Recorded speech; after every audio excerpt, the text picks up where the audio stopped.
በወር አበባ ወቅት አንዲት ሴት ማርገዝ ትችላለች?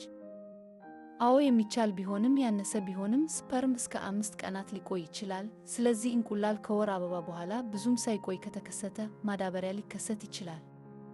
የኦቭዩሌሽን ጊዜ። ኦቭዩሌሽን ብዙውን ጊዜ የሚከሰተው ከ10–16 ቀናት ውስጥ ከሚቀጥለው የወር አበባ በፊት ነው። ነገር ግን በአጭር ወይም መደበኛ ባልሆኑ ዑደቶች ቀደም ብሎ ሊከሰት ይችላል። የወንድ የዘር ፍሬ መዳን።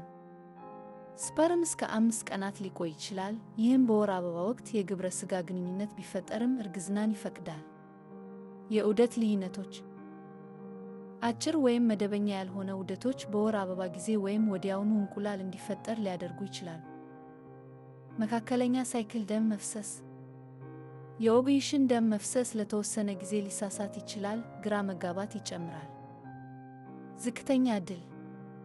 በወር አበባ ጊዜ እርግዝና የመፀነስ ዕድሉ አነስተኛ ቢሆንም አሁንም ይቻላል። በወር አበባ ወቅት እርጉዝ የመሆን ዕድሎች።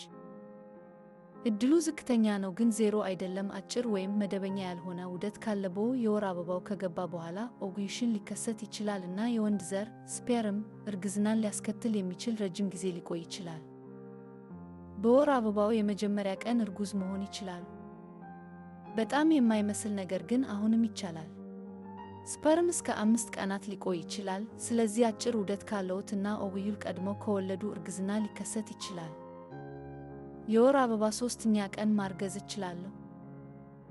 አሁን አጭር ወይም መደበኛ ያልሆነ ዑደት ካለዎት እና ከወር አበባው በኋላ ብዙም ሳይቆይ እንቁላል ከወለዱ እርግዝና ሊከሰት ይችላል። የወር አበባ 4ኛ ቀን ማርገዝ እችላለሁ? የወር አበባው በ4 ቀናት ውስጥ ካበቃና እንቁላል እያወጡ ከሆነ እና ለምነት ያለው መስኮት ከተከፈተ በቅርቡ የመፀነስ ዕድል አለ። በወር አበባ ጊዜ እርግዝና ምልክቶች ምንድናቸው? በጣም አልፎ አልፎ ነው፣ ነገር ግን እርጉዝ መሆንና አሁንም የወር አበባ የሚመስል የደም መፍሰስ ሊኖር ይችላል። የመጀመሪያ እርግዝና ምልክቶች የሚከተሉትን ሊያካትቱ ይችላሉ።